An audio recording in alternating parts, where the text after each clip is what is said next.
Drink it in, man. Deep left side carry on. Picks on the block. At the 5. At the 2. At the 1 to the end zone. Touchdown, Detroit Lions.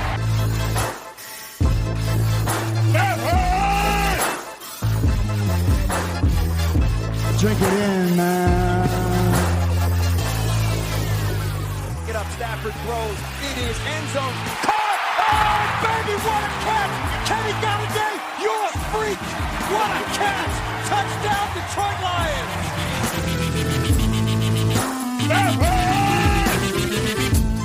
Cornbread! I love the Lions! Say it with me! I love the Lions! Drink it in, man. Detroit Koolaid. Detroit Kool-Aid drinkers. I know you're still out there. I know there's not as many of you as there was before because everybody's frustrated with this team. We're coming off the bye week, 1-3. Much rather be 2-2 or even 3-1, but we're not there. We got 12 games left, and we're here on a Friday to tell you that there's still some Detroit Kool-Aid that needs to be taken in, that needs to be drank or drunk or whatever. We need to drink this Detroit Kool-Aid, everybody. Drink it in, man. It's a Friday off the bye week. We're playing the Jacksonville Jaguars. We're playing Gardner Minshew and a bunch of other people I've never heard of in my whole life. Grifka, it's Friday. You usually tell people what the weather is for some odd reason. You usually give them an acronym. How you doing, buddy? Do your thing. Oh, football is back this weekend. And this was one of those games that at the beginning of the year we're all penciling as a straight W. But once again, it's going to be a chilly weekend here in Michigan. There's a chance of rain. So it's another one of those good Sundays, get a big, crock pot full of chili, with that, you put some cheese, crackers in it, sit down with your favorite cold one, be able to watch the game. Yeah, it's going to be a nice weekend to actually watch football where it's not too hot and you're not like missing, anything outside because it's a little chilly. So once again, TGIF, thank God it's Friday. Griffith, I swear. So we had a show, last week was our solo, we had the week before. Last Friday, I'm pretty sure you told people it's going to be chilly out. No, I said it was going to be nice. Go outside. Get out the grill. Okay, well, the week before that, you said it's going to be chilly out, and you should go make some chili. So is this your go-to now on a Friday, or are you trying to just use chili as many times as you can? I'm confused. Not chili's like one of those good football, foods. I ain't gonna say, cook yourself up some homemade chicken noodle soup. No, that just sounds terrible. Like, go make yourself some beef stew.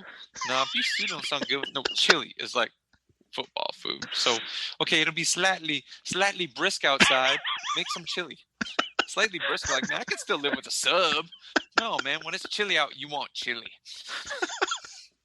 Oh my goodness, Grifka, do you we always just talk football only on this show, but I'm real curious. Can you make a pot of chili or no? Yeah. You can make I don't do Grifka it all chili? the time, but yeah, I can do it. Well, why don't you ever make Grifka chili for a tailgate? You never bring anything to the table. You never say, "Oh, I can make a good chili, Okrie." Because we go at the beginning of September when it's 90 degrees outside and nobody wants chili. That's right. Why do we do that? Why do we do that, Grifka? Let people know. Because nobody wants it. Because I don't want to go see the Lions when they're terrible in November. See what I deal with, people? This is the waffle maker. This is the guy that tells you to drink that Detroit Kool. I love the team. Every year when I try to go to a game with this guy, he's got to go to the first game of the year because he knows after that he's going to go flip on the others, tell you how terrible the team is, tell you how bad he knew they would be. This is what I deal with. Plus, he's a wimp. Plus, Grifka's a wimp. He can't go out in the cold. I remember every year I tell him, "Oh, man, Grifka, we should have an outside stadium. It'd be great to come to a game in like November, December in an outdoor stadium." No, you think? He's like, "Nah, man, nah. I just want to be inside in September when they're 0-0." And I'm like, what a wimp this guy is. And now he's telling me he can make some chili. Grifka, we're going to have a chili cook-off. Your chili versus my grandpa's chili. I guarantee you my grandpa's chili put you to shame. Is your grandpa going to make chili? Yeah, I'm not gonna. I mean, that's why it's called my grandpa's chili, because Grandpa can make some chili. You have the tried and true chili. I mean, the dude's been around forever. That guy's got that thing worked out. I made chili like 3 times. I mean, come on. Right. So yeah, I'm gonna help you out. Like maybe I'll even give you the old grandpa recipe so you can step up your chili game when you tell people every Friday it's gonna be chili, so eat some chili. So I mean, I'm gonna help you out. You're gonna keep using the same word twice for some reason. And then we're gonna talk Lions football for the people. So, what do you got here on a Friday? Is it some chili content, or you got some hot takes for me? Because I'm ready to just tear you up like I normally do on a Friday when you ask me some garbage question right off the top. Well, I'm really interested in your take on this. Oh boy. It seemed like right after the Dak Prescott injury, I was watching that game, and that was horrible to see. And I just remember I was texting, Chuck, and we were going back and forth, and Tony Romo was like, "Hopefully it's just a cramp," and I texted, "Yeah, that's not a cramp." And then they showed it where like his ankle's dangling. It seemed like instantaneously everybody went to Twitter, trade with the Lions for Matt Stafford, trade with the Lions for Matt Stafford, and that seemed to be on everybody's thought process for the next couple of days. Jerry Jones called Detroit, trade for Matt Stafford. Now, you being the GM of the show that worries about contracts, everything like that. You know me. You like how you say I like to pay everybody, and I back up the Brinks for everybody. You, as the GM of this team, if Jerry Jones was to call you and make you a decent offer, I'm not saying hey, we'll give you a 6th round pick for Matt Stafford, something that was very palatable to you, would you trade Matt Stafford?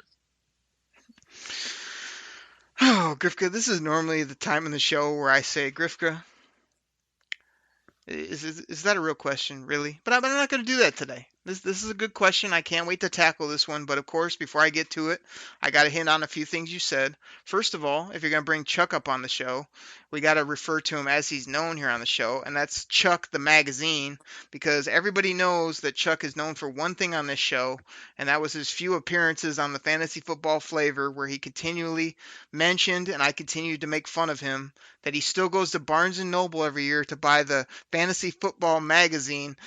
Nobody told him that there's this thing called Google where you can just look up fantasy anything. You don't have to go buy the magazine anymore. So I don't know. Chuck forgot all about that, but we like to beat him up for that. We also know he's the Cowboys honk on the show, so it's good to throw his name out there. Everybody knows he just loves the Dallas Cowboys. Why, Grifka? Why does he like the Dallas Cowboys? Let the people know. He says he's always liked him as a kid, but I'm figuring probably because Chuck may be a front runner and the Cowboys get a lot of calls. They're probably one of the NFL favorites. I don't know, what would a couple other teams maybe be the NFL Green love? Bay, New England, Pittsburgh. All right, so I got that out of the way. First of all, and then you mentioned Twitter. So you're going to say everybody ran to Twitter to make this comment. Did you happen to see @Derek Oakrey tweet out this probably right around or even before most people that, hey, I might be calling Jerry Jones and trying to get a desperate Cowboys team and deal Matt Stafford? Did you see that by chance @Grifka DKC? I did, but I was trying to prep a nice question for you. I suppose dude, I really liked your Twitter comment about trading, Matt Stafford away. Congratulations. Let's move on to something else. Now, I really wanted your take on this for all the people that don't have Twitter and don't follow you on Twitter. But okay. Yeah, hit Derek Oakrey at Derek Oakrey. I'm working my way up to my take, Grifka, but what the people would like is an actual tweet from you, I don't know, every blue moon that was actually Lions content, with something like this where you see a star quarterback go down. The Lions have a really good quarterback. You know that you hate this team, so you'd like to trade him for assets. Maybe tweet something out for the people that gets them thinking or helps them respond to you. Maybe you could do that @Grifka DKC every 84 days or so. Could you do that? I'm sure the people would love to hear your commentary. Sure. But I'm interested in what you have to say about trading Matt Stafford away. All right, Rod Wood. I'm gonna get to the answer, but I want people to watch the @Grifka DKC Twitter account and see if anything interesting comes out in the next 30 days from his Twitter, because I'm sure you'll get a whole bunch of nothing, except for when I make fun of him. Then he'll come back and try to beat me up. That's what he does. So, all right, now that that's out of the way, Grifka, let me answer your question about Matt Stafford and should we trade him to Jerry Jones and the NFL beloved Dallas Cowboys. Are you ready for this?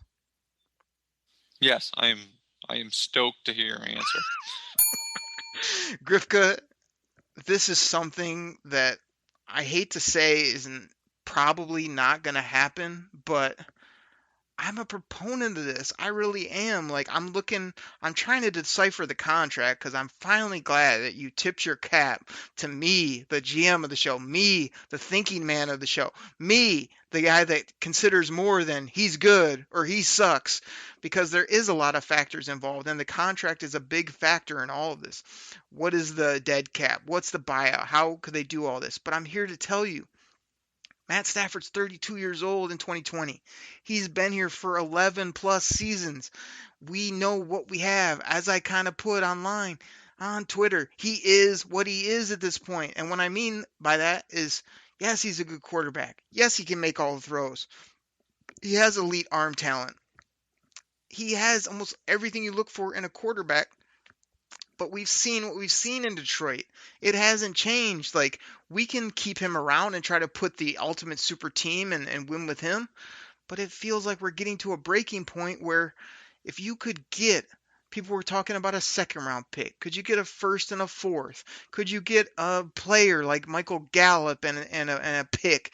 Get some of the excess offensive talent that the Dallas Cowboys have. I'd be interested in all of those because I have multiple Matt Stafford jerseys. We talk about him multiple times on every Detroit Koolaid Cast.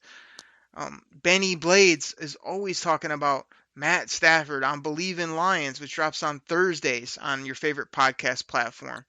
But I'm here to tell you that I feel personally like Matt Stafford can continue to do what he does here, which is usually put up decent numbers. But I don't feel like he's going to take us to the promised land. I don't feel like he's going to win unless everything goes perfectly for him. I don't even know how much longer he wants to play football. He always answers with, oh, I got a lot more football left. Or, oh, I can't wait to play. I'm a little skeptical that he may only have 2 to 3 years left. So if you could trade him for some assets and start to turn this thing around, because my whole contention with Tua and with some of these quarterbacks that come out is, yeah, I want a guy that can make all the throws. Yeah, I want a guy that's got elite measurables to some degree. But what I really want is an absolute winner, a guy that just, we talked about on the Wednesday show, is consistent. All of his players follow him. When the chips are down in the fourth quarter, he not only wants the football, he consistently comes through. He can overcome some of the things the Lions have either built into their organization or can't get over. He can just overcome those and bring other players with him. I want all that, and I don't know if in year 12, 13, 14, that Stafford is the best guy for that. Now, I think he does great things off the field. I think he can, none of his players have anything bad to say about him, but I blew up last week on Believe, BLEAV and Lions, saying, would it kill you to go up to the podium and show some emotion once every little bit? Just like I yell at you off line before we hit the record button. Grifka, would it kill you to be entertaining once every blue moon on the show? No. Like, would it kill Matt Stafford to, like, get up there and say, I'm sick of this? Like, I'm tired of the penalties. I'm tired of the sloppy play. We have to be better, and it starts with me, and I'm going to lead this team. I'm not going to take it anymore. Would it kill him to do that rather than say, well, he does it behind the scenes. Oh, you should see him after practice in the locker room. Well, we don't see him, and we also don't see enough W's, and we don't see enough consistent, high-level, elite play for Matt Stafford. So, yeah, if Jerry Jones calls me with a good offer, I would love to send Matt Stafford to the Dallas Cowboys, let him play in his hometown, let him win with a team like that has CeeDee Lamb and Amari Cooper and Zeke and an offensive line and some defensive pieces, even though they're Swiss cheese right now. Yes, I would love to do that because the Lions could maybe then use that asset to go get the next guy for the next 10 years that might have a few of the intangibles that Stafford doesn't have in spades. And even if they have a little bit less throwing arm and a little bit less this or that, I just feel like we know what we have here. And we don't know what we have in a new shiny draft pick. And the time's coming regardless. Like, even if you keep him and he retires the Lion, what's that? 3 years? 4 years maybe at max? That's like best case scenario. So I think it's really in play in general, but I don't know that we're going to do it based on the regime and based on his contract, and based on the fact that when have the Lions done a bold move like that, where they just all of a sudden say, mid-season, hey, we're trading Matt Stafford to the Dallas Cowboys or the Indianapolis Colts or the Jacksonville Jaguars or, another team that's needy of a quarterback, and we get a nice return, a first-round pick. Give me a high second-round pick with a team that's going to be terrible. Trade him to the San Francisco 49ers of all places and give us Jimmy G for a year or two, and we'll figure it out. Like, I wouldn't be totally opposed, but I don't see the Lions doing that. But in my opinion, it's going to take some drastic move like that to leap this team forward, unless we come off this bye week and we drop 40 bomb on Jacksonville and we start rolling for the next couple games. Then I think you're fine to roll with him for this year, next year, and then deal with. I think I'm looking at it. I think in 2022, or 2022-ish, somewhere around there, his dead cap goes from like 30 million to like 9. So, then you could either trade him to somebody that wants, or you'd almost be fine to move on at that point and not even need to trade him. Either just cut him like, some of the other great quarterbacks that have been cut over the years.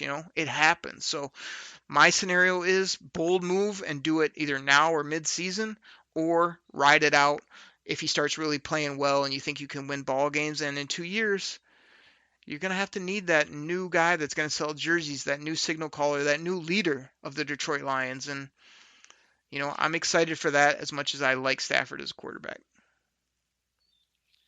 Eric, I loved your take. I like what you put together. It was a very cogent answer. But I do have a piggyback question for you. Yes, sir. What do you got? Now, what do you got to piggyback? You got a quick follow-up. What? You mentioned he'd be playing his hometown.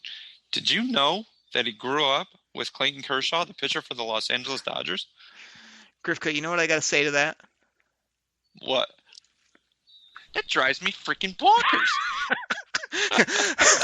Or I could have just hit you with one of these, because I think we probably mentioned that on a previous show or two. Grifka, I got something for you that you're probably just gonna you're just gonna blow your mind. I mean, you're gonna say this when I tell you this little nugget. You ready for this? This is gonna be your response even before I ask it. Wow! Wow! Wow! Wow! That's the Frank Ribble quad. Wow, everybody. Grifka, did you know that Joik Bell was a security guard at Allen Park headquarters before he played for the Detroit Lions? Hold on, wait for it. Wow. Can you believe that? Can you believe it? That does blow my mind. It really, you never would have guessed that. Gosh, we come up with some finds on the show that I know just blow people's minds. But incredible. That really blows my mind. Next thing we're gonna say is like that Jerome Bettis was from Detroit and won a Super Bowl in Detroit. Like, I don't know where we go from here. Like, the people are just, they don't know what to do. Grifka, what else you got before we just put some other nuggets on people that they just can't believe? Just one quick question. The way the lines are set right now, or maybe if you were starting a franchise, what type of quarterback do you think this team needs right now? Do you think they kind of need like a game manager, kind of like your boy Kirk Cousins, or somebody like a Brad Johnson or Trent Dilfer, or maybe like one of those cerebral quarterbacks that everybody talking, Tom Brady, Joe Montana? Or do you think are you the guy that really kind of wants that gunslinger guy? You mentioned how Stafford used to have that swag and just seemed like he would throw the ball all around the field and come what may, or somebody like a Brett Favre. It just seemed like I'm throwing, I'm going to fit in that window, and then it'd get picked off every once in a while. What type of quarterback do you think this team needs, or if you were looking to put a quarterback on the team, which type of quarterback would you take? I mean, I think I hit on it in the beginning part of my show, Grifka, and I've said it, slyly in previous shows, is that this team, this organization, the Detroit Lions, they need somebody that's an organization changer. They need a guy that's fits all those cliches, first in, last out. They need a guy that can be a leader of men. They need a guy that is just going to straight up make plays all by himself, He's going to win games all by himself. Like, I don't know who that is right now, but I know that they need somebody that is going to almost have that attitude of like what I say on the show, which is don't tell me about 20, 30 years ago, or we haven't won since 50 whatever. Like, they need to have that swag, that leadership that just says, I'm worried about right now. And like right now, I'm gonna come in, I'm gonna work my tail off, I'm gonna earn the respect of my players, and I'm gonna be the guy everybody looks to when we need to win and when things are going bad and good, whatever. And not only just look to, it's one thing to like look to somebody like, oh man, we look to Grifka when everything's going bad.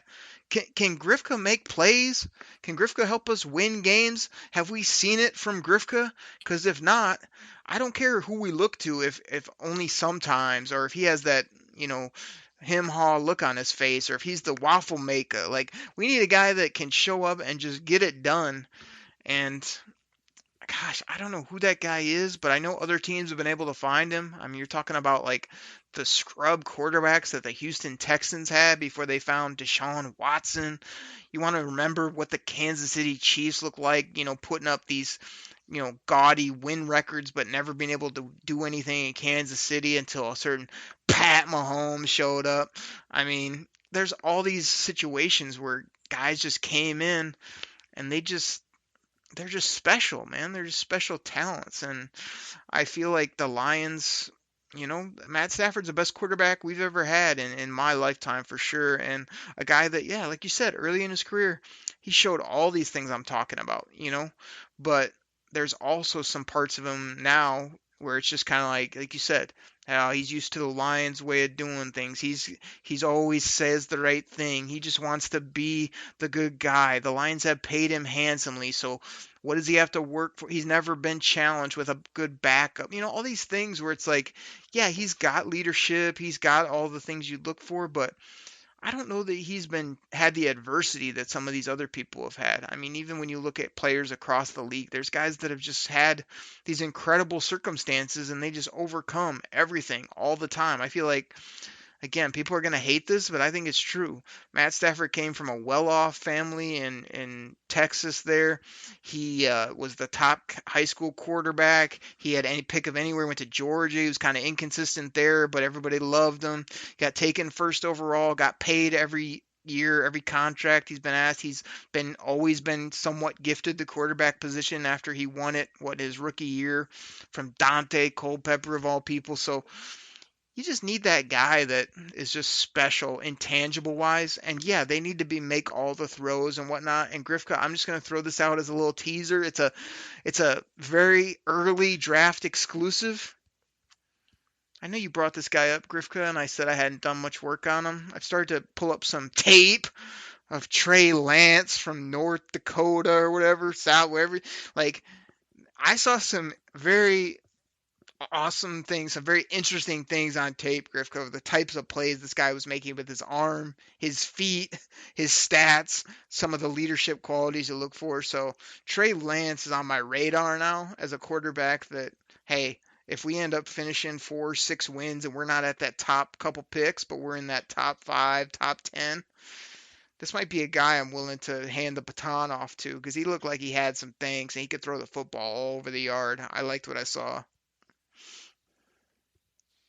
I will have to pull up some tape and watch some. All I've seen is a little bit of game film from that guy from previous blowouts that he was in with North Dakota State. So Grifka, Lazy I'll Boy check him out as Scouting, well. they should be able to get that right over to you. I mean, you just sit right in there in the Lazy Boy in the CEO chair that you got, and I'm sure they'll get that done for you, no doubt about it. I mean, I'd hate to go watch YouTube where you say all you see are the great moments. I mean, you can't get anything from that, I'm sure, except see that this guy can throw, he can run, he has that swagger, he has that ability, like, you know, I know you want your boy Justin Fields from that school down south that you love so much, but I'm here to tell you, man, it might be Trevor Lawrence and this Lance kid when it's all said and done. But a lot of time to go. But again, just to sum it up, like the Lions have been fortunate to have Matt Stafford, but if you're talking about what the next quarterback is, I just want a dead, solid winner, but you can't have a guy that can't throw or is a game manager, as you call it. He's got to be able to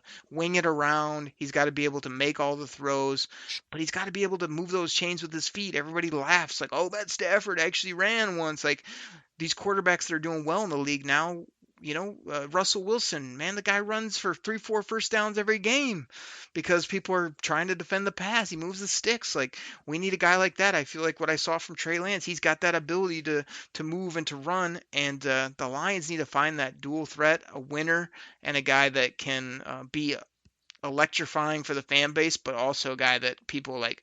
I want to go to Detroit and play with and for that guy, and not sure who it'll be, but we're gonna know in the next few years because time is a ticking. But gosh, I hope they get it right with the next quarterback because we've been able to watch a good one here for a while, but the next one's got to be even better.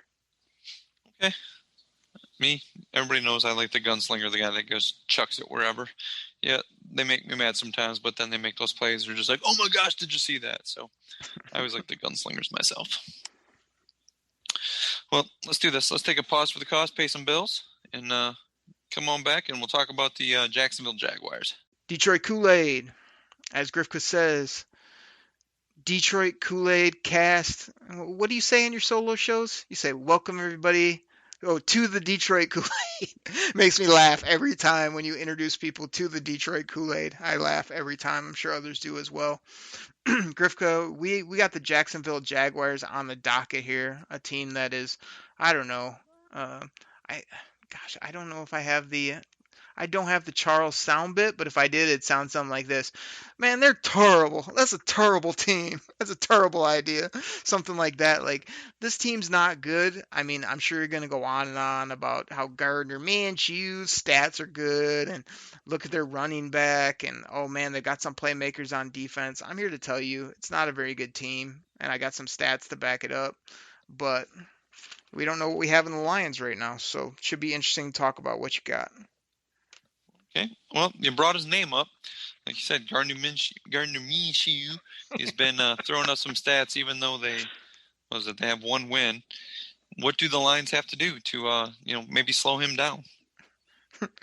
Grifka, since this is kind of my gimmick on the Friday show where I do something random before I answer your question, like let's hit rewind and let's do like a name test real quick. So back in the day, I'd always tell you to say a certain guy's name with a little respect. Who might that be? Was it A-Sean? Yeah, and that's how you say it with a little bit of respect, right? Yes. Or it'd be something like this. Hey, Sean! Right? Like, that's how you got to respect the guy, because you wouldn't want to see him in a lit or a dark alley, but you got to say his name with respect. Now, the second name that I try to coach you up on is how might the proper pronunciation of Adrian Peterson be, Grifka? Well, you do it. Well, Adrian Peterson. Oh, everybody, that's the Grifka quality. If you want it done right, it's got to be like this. Adrian Peterson. Something like that. So you got to get that right. And what might I say about a certain corner, a second-year corner from Penn State for the Detroit Lions? What might we call him if we're working on our names right now? Was it A-O? And what might follow that, Grifka? Oh, baby. Everybody, what Grifka's trying to say, what he meant to say, I'm trying to work. This is like hooked on phonics, Grifka, for the Detroit Koolaid Cast. If you're talking about the second-year corner for the Lions from Penn State, you refer to him like this. Man, that's A-O. Oh, baby. That's how you would do that. And then let's do one more. Let's talk about Gardner Minshew for a second. Like, most people might say that or talk about his mustache or his jorts, but I think he should be referred to as Gardner Minshew. Don't you? Yeah, I could live with that. All right. Well, we had some fun with some names. I think there's a couple others that we've had fun with over the years, but I thought we'd recap that. So, what was your question again? Tee it up for me and do the short version, please. I had too much fun with the names. Minshew's been throwing up stats. How do the Lions slow him down? Gosh, I mean, to me, I mean, you say throw out stats. Again, Grifka did some homework. So, Gardner Minshew is 70% completions.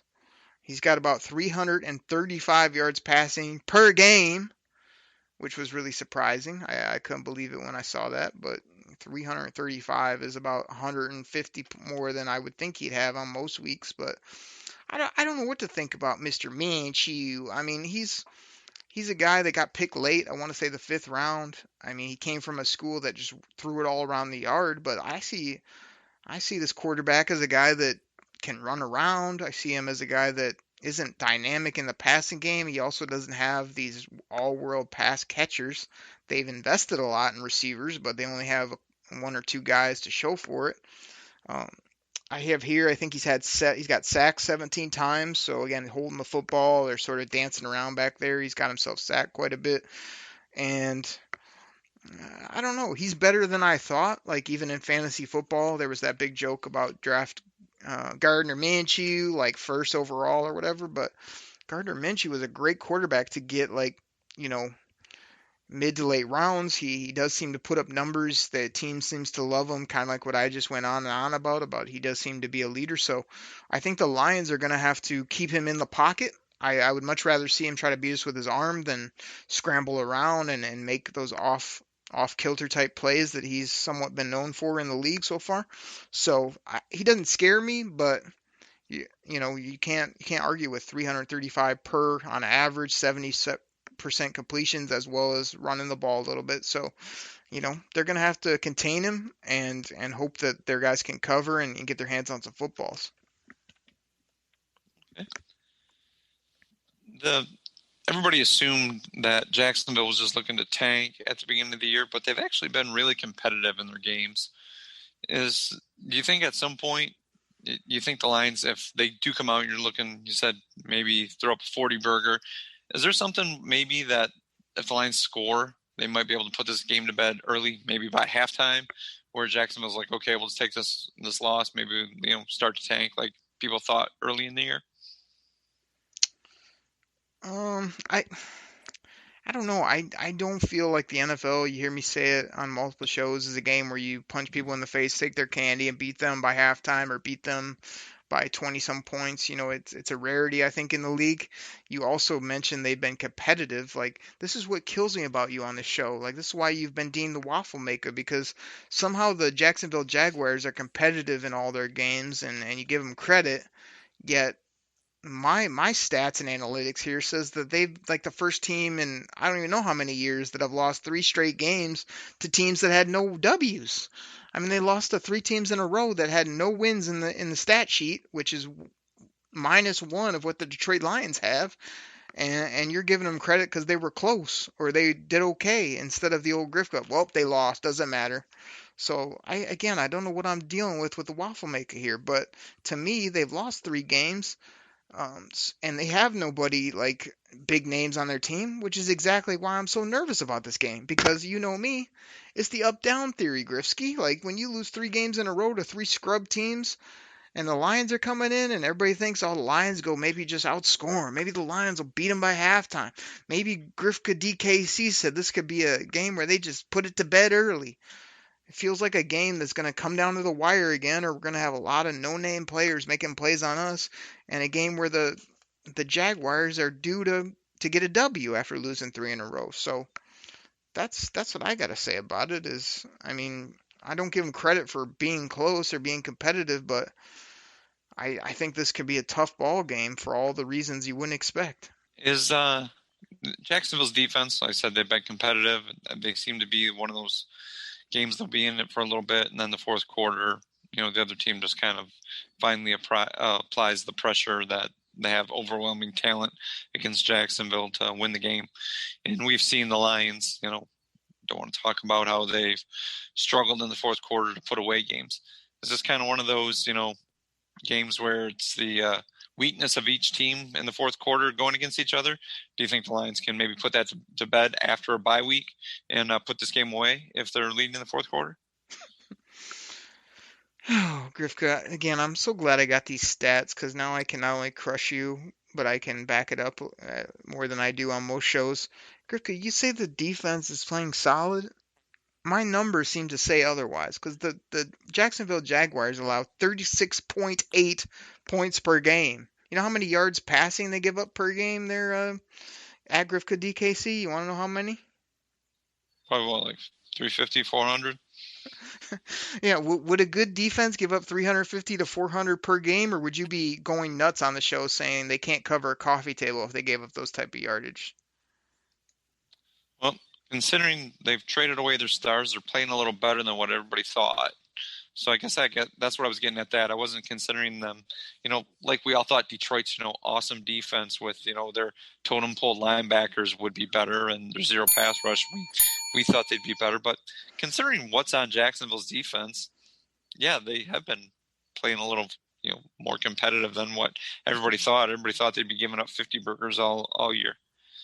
Okay, well, you can say competitive, you can say better. I remember a show probably, I don't know, end of last year where I tried to tell you how well the Lions hung in there and they almost beat the Chiefs. And you're like, I don't want to hear about maybes. I don't want to hear about almost. I don't want to hear about bet. It's a black and white bet. You either won or you lost. Okay? I could care less if you almost. Where's the maybe column in the sports page? I don't see it. Did you say that to me or am I confused? No, but I'm a Lions fan. I'm not a Jacksonville fan. So I can look at other teams with other sets of eyes as opposed to, the Honolulu blue sunglasses I wear for Detroit. And, nobody's going, well, Jacksonville almost, showed everybody how to beat this certain team.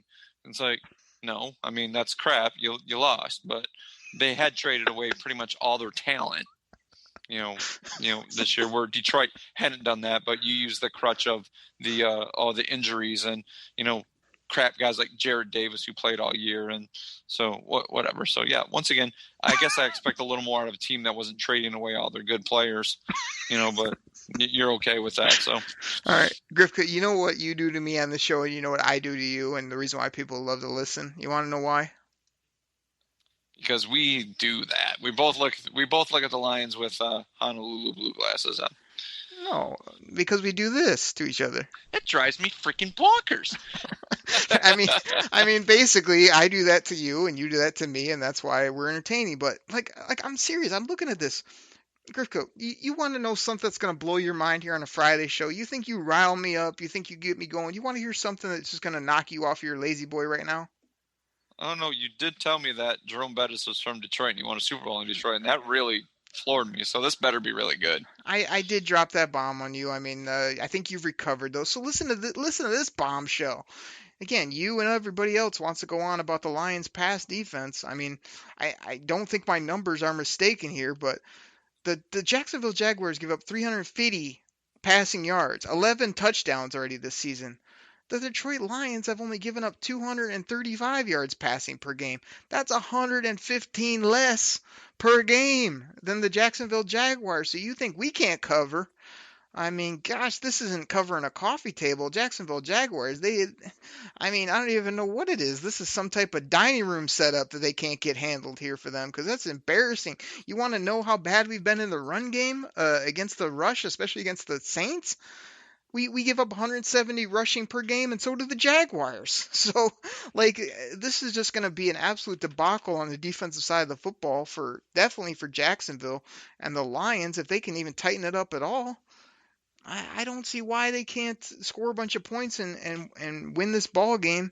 But like I say, these are all numbers I'm giving you. Like, you got to show up. You've got to do it. But let's not be giving Jacksonville all this random credit when they don't have those numbers.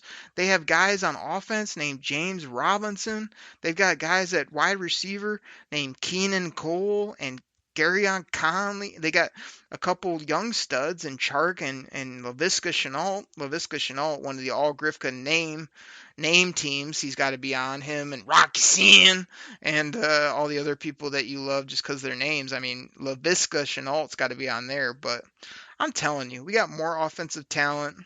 They're horrible on defense. They got some no-name hard workers, but you got to be able to win this ball game. You really do. I agree with you. I mean, I feel the Lions have a lot more talent. Plus, they're coming off a bye week, so they should be able to roll into Jacksonville and get a W. But we can come up with our predictions here in a little bit. Do you feel that the Lions will be able to establish a run this week? I know they struggled a little bit a couple weeks ago against New Orleans, but the run game this year for these guys has been really up and down. You think they'll be able to get the run game going this week? I'm looking at some of my stats and analytics, Grifka, that I did my homework on this week, and I mean, I don't know that they should run it. I don't know why you wouldn't pass it based on what I just gave you in regards to passing. And we got Marv, we got Kenny, we got TJ Hawkinson. We'd like to get Cephas involved. He seemed to get the football a lot his way early and hasn't seen many footballs. You got old trusty Danny Amendola in there as well. So I'd be trying to sling it. I mean, Matt Stafford, 60% completions, only 232 yards a game. He needs one of those 400-yard. This is what I was touting against the Saints, and this is why I was so disappointed by that game because they came out and scored 2 quick TDs. But I was really hoping that Saints game was going to be a 300, 350, 3 to 4 touchdown. Matt Stafford just feeling himself. Lions putting up a good point total, winning that game by at least 10 points or whatever. That would have been a really good boost, and it started out like it was going to be that way. So if I got to take a mulligan, I would hope it would happen this game. But I mean, I'm looking at rushing stats here that I wrote down. I mean, we got Peterson, Swift, Carry-On, and probably Bo will be back in the mix. I mean, everybody wants to say we've been able to run the football a lot better because they remember the Adrian Peterson, runs, the spin move, the touchdowns. I think he's got 1 or 2 touchdowns, whatever it is. Like, I mean, he's been good, and Swift hasn't barely seen the field, and Carry-On's a glorified left tackle or right tackle. I mean, we don't need any help on the left side, Grifka, that's obvious. So he's over there helping on the right tackles or playing guard pretty much for the Detroit Lions, and they're pass protecting. But I mean, 4.1 per carry, 101 yards a game, only 3 touchdowns. I mean, that's basically the same stats as what Jacksonville has got with Robinson, Chris Thompson, and Rockwell Armstead back there. So I think both teams are kind of, when it comes to running. So I would definitely try to sling it a lot more, especially with, like you said, they've given up, a lot of their cover guys. Jacksonville has. They do have some linebackers and some front guys and get after you. So I say sling it, but they're going to try to establish the run. That's what we do. That is a core to football. I get it, but if I had my druthers, I would just say, hey, if you can't cover me, I'm just going to sling it. We're going to score a bunch of points and beat you that way. Okay. I want to do this. Before we get to our final prediction, is there any other amazing stat that you would like to bust out from the Jacksonville Jaguars to educate us that would maybe change my thought process on how I feel this game will come out? I mean, how much knowledge I got to drop on you on a Friday? I mean, this is the first time either of us have probably done any homework on this show. We usually just turn on the mics and yell at each other, and you say some gimmick lines, I play some sound drops, and I holler at you because the people find it entertaining, and we sign off. But I mean, I pretty much exhausted a lot of my stats. I mean, here's one for you, Grifka. Tyler Eifert had 13 touchdowns, 13 in 2015. I mean, that's their starting tight end. Tyler Eifert hasn't even played barely since 2015. Now he's the starting tight end for the Jacksonville Jaguars. Imagine this. He's hurt coming into this game. He's not sure if he'll play. Imagine that. But 13 TDs in 2015, that's pretty crazy for a guy named Tyler Eifert, who's probably had like one since then. But I don't know. Like TJ Hawkinson, let's get him the football. Like, he sees a few footballs here or there and makes good plays, and they don't milk him like they do Kittle and Ertz, some of these top guys. So I would like to see TJ Hawkinson getting like 10 plus footballs his way pretty much on a regular basis. But that's pretty much all I got. I mean, people touting the Lions offensive line. I was curious how many sacks they'd given up. Like I said, Jacksonville's given up 17, Lions only 12 sacks. I feel like a lot of those this year have been Matt Stafford with a happy feet, or if his first look isn't there, he kind of just panics, where a lot of these other quarterbacks stand back there like a statue with 20 people right around him and just throw the football all over the yard. So I'd like to see Stafford be a little more poised or just hang in there more, because I feel like our O-line, I'd like to say it's improved, especially if Joe Dahl's back in there, and depending on what you do with Hal Vaitai, it's like I feel better. Jonah Jackson's been a stud. So I got no more stats for you, but I feel like I brought some stuff to the table today. I feel like those are some actual numbers to back up some of the poppycock that you tried to bring up today about their good defense or them being able to play solid when they're almost giving up 37 points a game. I mean, get out of here with that. Like I said, they're better than what everybody thought they would be. What if you expect them to give up 45 what's your final a game? Prediction on this game? Oh man, big prediction time. I mean, Grifka, I'm here to tell you. Hold on. Let me get a sound bit ready. I might need a couple for this one. Grifka, you know on this show, again, we've talked a lot about this guy on this show. Stafford! I mean, last game against the Saints, I was hoping that Stafford! was just going to light it up, and he let me down. He had a ho-hum game after the first couple of drives. Obviously, our defense couldn't do anything. But I think this is a big game for number 9. Stafford! Stafford! Stafford! You know what his name is. Grifka, I think this is going to be one of these for the Jacksonville Jaguars. That was a disgraceful performance, in my opinion. We threw that game. We gave it away by doing that.